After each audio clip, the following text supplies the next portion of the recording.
Bismillahirrahmanirrahim. Assalamualaikum warahmatullahi wabarakatuh. Jumpa lagi di channel YouTube Rivanista.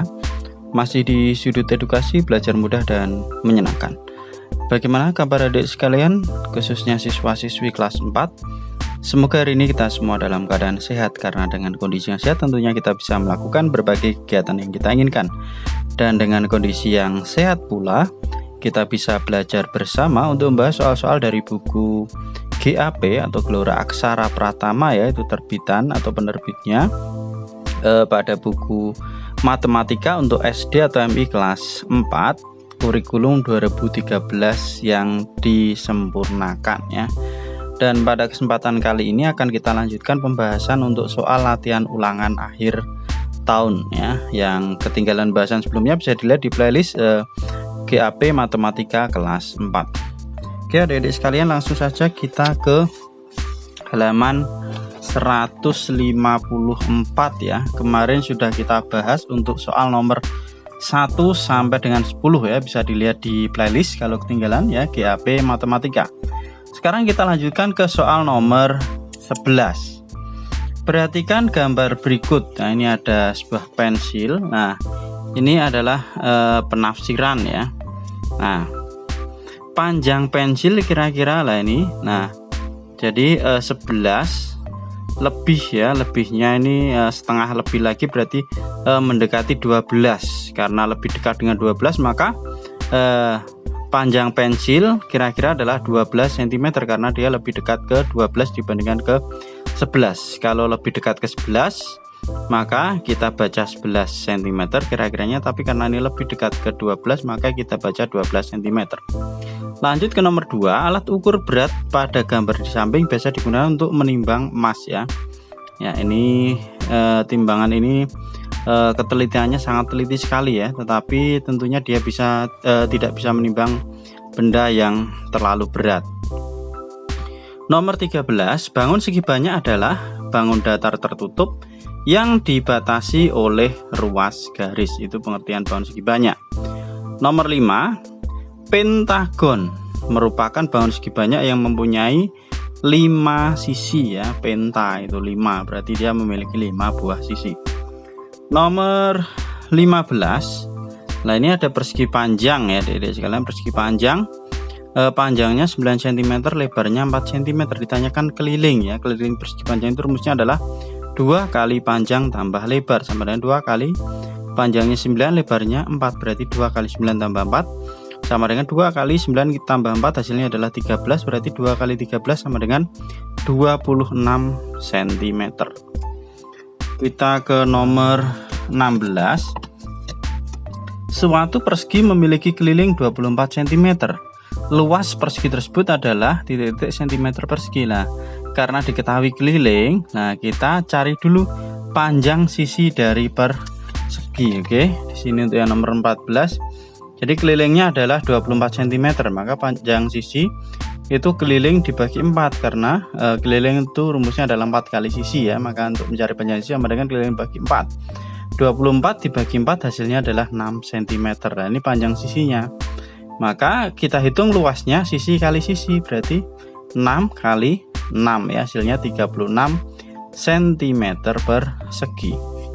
Nomor 17, perhatikan segitiga berikut. Jika diketahui dua sisinya ya, ini 120 cm, ini 130 cm. Lah ini kita cari tingginya atau sisi yang belum diketahui jika kelilingnya adalah 300 cm. Nanti kalau udah ketemu ini sisinya ini sebagai tinggi ya, maka kita bisa mencari luas segitiga tersebut. Ini udah saya tuliskan ya adik-adik. Jadi keliling sama dengan S tambah S tambah S ya. Ini 130 tambah 120 tambah S, yang mana kelilingnya adalah 300.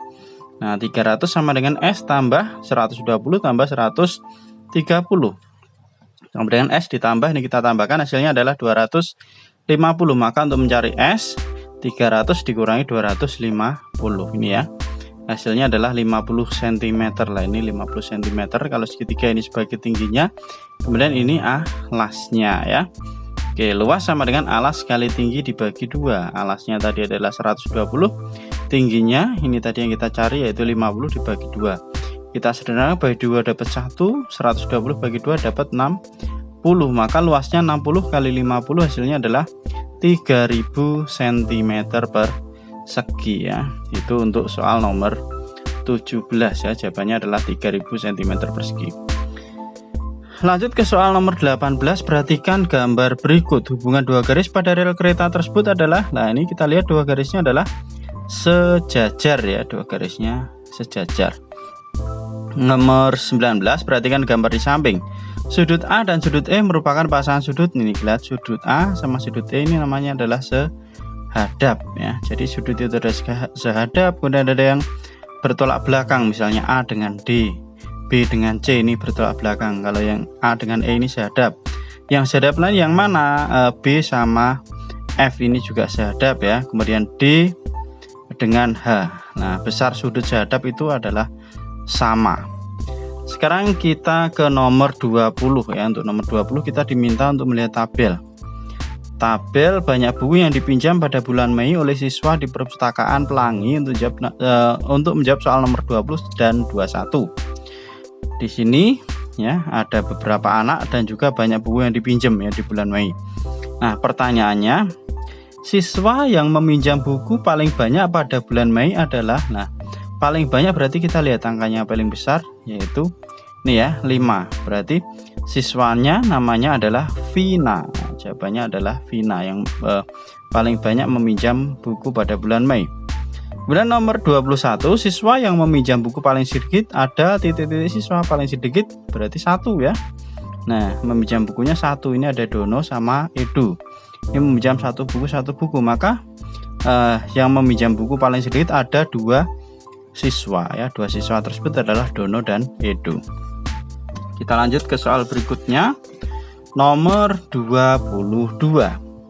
Perhatikan diagram batang berikut ya. Ini adalah diagram penjualan ya dari bulan Januari sampai bulan Juni ya. Banyak penjualannya berapa? Pertanyaannya, penjualan paling banyak terjadi pada bulan, lah kita lihat paling banyak berarti diagram batangnya paling tinggi ya. Nah, ini pada bulan Juni ya sebanyak 45. Ini penjualan paling banyak. Jadi kalau ditanya paling banyak berarti kita lihat yang paling tinggi. Kalau paling sedikit berarti kita lihat yang paling rendah. Nah, di sini karena yang ditanya paling banyak berarti pada bulan Juni. Lanjut ke nomor 23. Nah, ini kita mengukur sudut dengan menggunakan busur derajat ya adik-adik sekalian. Jadi pengukuran sudut dengan menggunakan busur derajat. Nah, ini yang diukur adalah sebelah sini. Nah, kita lihat ini ada sudut A, B, C. Jangan lupa ya, jadi titik sudut itu dihimpitkan dengan titik pusat busur. Kemudian salah satu kaki sudut dihimpitkan dengan ini garisnya ya pada busur derajat. Nah, sekarang karena kita ukurnya adalah sudutnya ini, maka kita lihat nolnya di sini. Bukan yang di luar, berarti skala yang dalam ya. Nah, skala yang dalam di sini ya saya perdekat. Nah, ini ternyata adalah 110 ya. Skala yang dalam itu 110. Jadi besar sudut ABC adalah 110 derajat. Kita lanjut ke soal berikutnya, nomor 24 ya. Perhatikan gambar berikut. Ya, kita lihat gambarnya di situ ada gambar segitiga ya. Segitiga ditanyakan berapakah besar sudut C. Nah, ini adalah segitiga ABC.